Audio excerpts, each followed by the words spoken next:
हालात ये हैं कि हर जो पाकिस्तान का आम आदमी है उसको पता है कि असद तूर को किसने गिरफ्तार करवाया। ठीक है, असद तूर पे जितने भी इल्ज़ामात FIA लगाए हैं, हम उन इल्ज़ामात को मैं ऑन करता हूँ।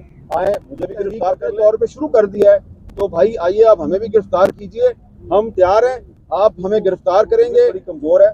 हम नई हुकूमत के साथ कोई फटेबाजी नहीं करना चाहते, कोई लड़ाई नहीं करना चाहते, लेकिन अगर उनको शौक है कि जो लोग उनके लिए लैंड माइन्स बिछा रहे हैं, उन्होंने अगर उनके बिहाफ पे हमारे साथ लड़ाई करनी है तो फिर 100 बिस्मिल्लाहिर्रहमानिर्रहीम। सबसे पहले मैं मुनीर जहांगीर साहबा का शुक्रिया अदा करता हूँ कि रात को इन्होंने साथियों से सलाह मशवरा किया। इनकी कोशिश थी कि हमारे जिन साथियों का ये फ़र्ज़ है कि वो किसी सहाफ़ी की गिरफ्तारी के ख़िलाफ़ आवाज़ उठाएँ, उनकी तरफ से कोई इनिशिएटिव लिया जाए, लेकिन इसमें कुछ ताख़ीर जब उनको नजर आई तो उन्होंने खुद ही इसका ऐलान कर दिया। और मेरा ख्याल है कि बड़ा अच्छा इन्होंने इनिशिएटिव लिया और ये वक्त की अहम ज़रूरत थी। और मज़ीद खुशी मुझे ये हुई है कि यहाँ पे हसन अयूब भी मौजूद हैं, समी इब्राहिम साहब भी मौजूद हैं और भी हमारे बहुत से साथी जो हैं वो यहाँ पे मौजूद हैं। और आप सबको देख के मुझे 3 साल पहले वाला मुजाहरा याद आ रहा है, जब तहरीक इंसाफ की हुकूमत थी और असद तूर को घर में घुस के मारा गया। तो मैं उस वक्त असद तूर को नहीं जानता था, तो मुझे बार बार फ़ोन करके यहाँ पे बुलाया गया और जुमे का दिन था और जब मैं यहाँ पे आया तो थोड़े से लोग थे और वो जो मुजाहरे का इंतजाम था वो 2-3 सहाफ़ी तंजीमों की तरफ से था। लेकिन आज जो है इनिशिएटिव सिर्फ मुनीर जहांगीर का है और वो 3 साल वाले पहले मुजाहरे से काफ़ी ज़्यादा लोग यहाँ पे मौजूद हैं। जिंदा है सहाफ़ी, जिंदा है, जिंदा है सहाफ़ी, जिंदा है, जेलों में जाके जिंदा है, घोड़े भी खा के जिंदा है। तो उस वक्त जो है वो नारे लग रहे थे कि सहाफ़त को आज़ाद करो, लेकिन 3 साल बाद नारा लग रहा है जमहूरियत को आज़ाद करो।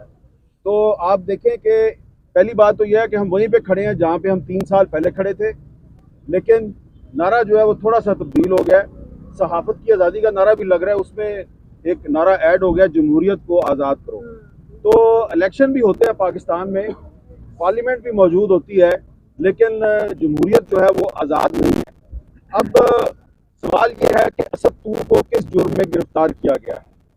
असद तूर ने जो आखिरी वीलॉग किया उसमें उसने सारी कहानी पहले बता दी। तो जो लोग ये समझते हैं कि असद तूर ने किसी अहम अदालती शख्सियत के खिलाफ कोई किरदार कुशी की मुहिम चलाई, या वो ये समझते हैं कि सिविल सर्विस के खिलाफ या किसी इदारे के खिलाफ उन्होंने कोई मुहिम चलाई, तो आप FIR देखें, जो FIA की FIR है अंग्रेजी ज़ुबान में है, वही उसमें घिसे पिटे पुराने अल्फाज हैं, मेलाफाइड इंटेंशंस और एंटी स्टेट प्रोपेगेंडा, और लिखा नहीं हुआ कि एक्चुअली असद तूर ने किया क्या है।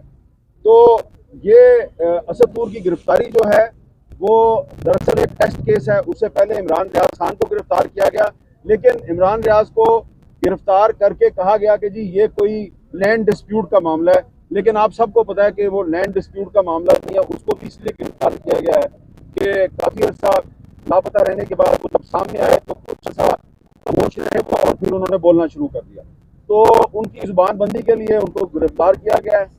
असद तूर को भी उनकी ज़ुबानबंदी के लिए गिरफ्तार किया गया है। इसका सबसे बड़ा सबूत ये है कि इन दोनों की गिरफ्तारी से सिर्फ चंद दिन पहले BBC ने एक डॉक्यूमेंट्री की और उस डॉक्यूमेंट्री में 2 के इंटरव्यूज शामिल थे। इमरान रियाज का इंटरव्यू था और असद तूर का।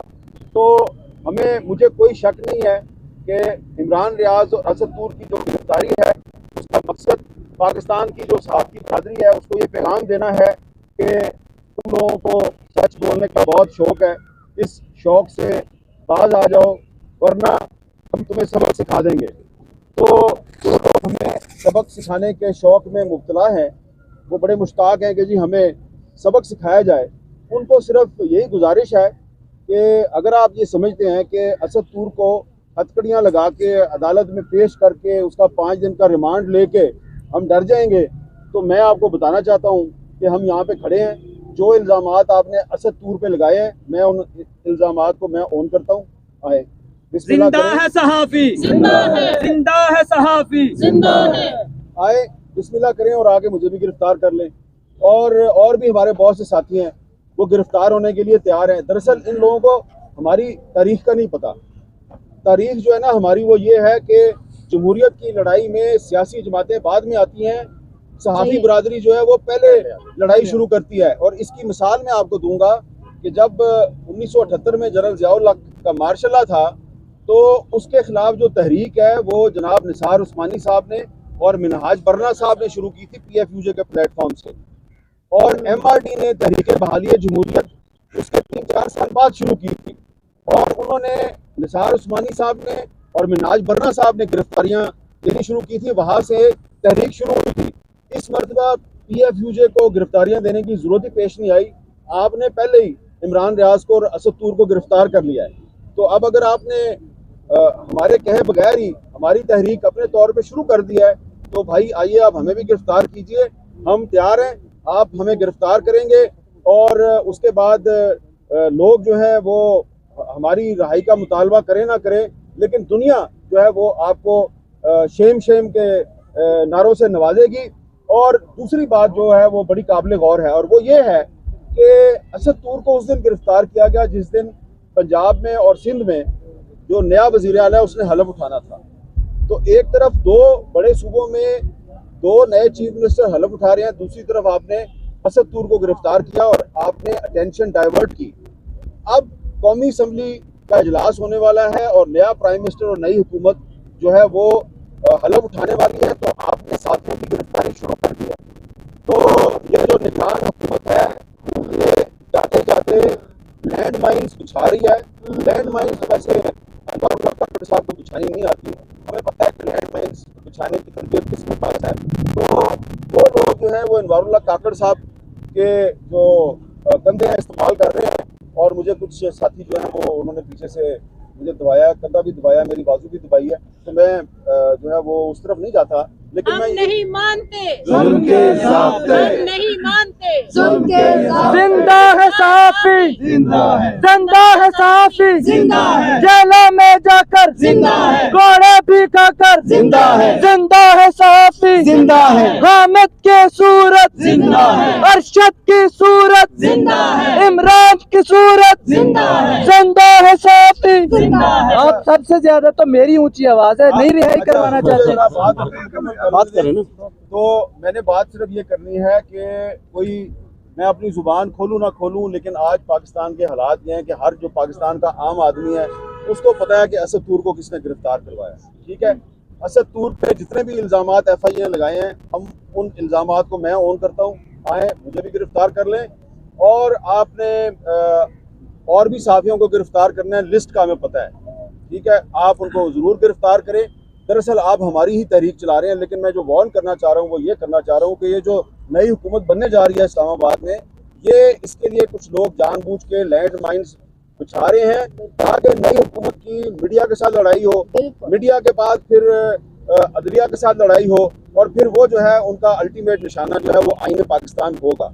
तो हम नहीं चाहते, ये हमें पता है कि पाकिस्तान में जमहूरियत बड़ी कमज़ोर है, हम नई हुकूमत के साथ कोई फटेबाजी नहीं करना चाहते, कोई लड़ाई नहीं करना चाहते। लेकिन अगर उनको शौक है कि जो लोग उनके लिए लैंड माइन्स बिछा रहे हैं उन्होंने अगर उनके बिहाफ पे हमारे साथ लड़ाई करनी है तो फिर 100 बिस्मिल्लाह, आओ, हम नहीं भागेंगे, आप भाग जाएंगे।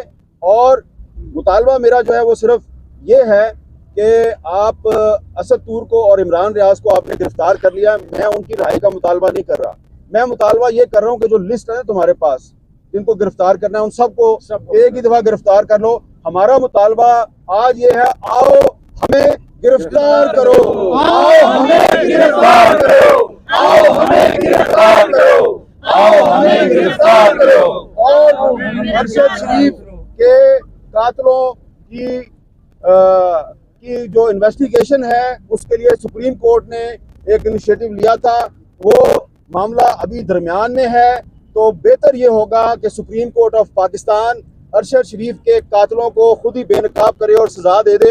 हम सजा देने की तो अहलियत नहीं रखते, लेकिन हम अरशद शरीफ के कातलों को जानते हैं। ऐसा ना हो कि हम उनको नेम भी करें और शेम भी करें, और वो जो कातिल हैं उन्हें नेमिंग और शेमिंग से बचने के लिए पाकिस्तान छोड़ना पड़ जाए। हम पाकिस्तान नहीं छोड़ेंगे, तुम पाकिस्तान छोड़ो।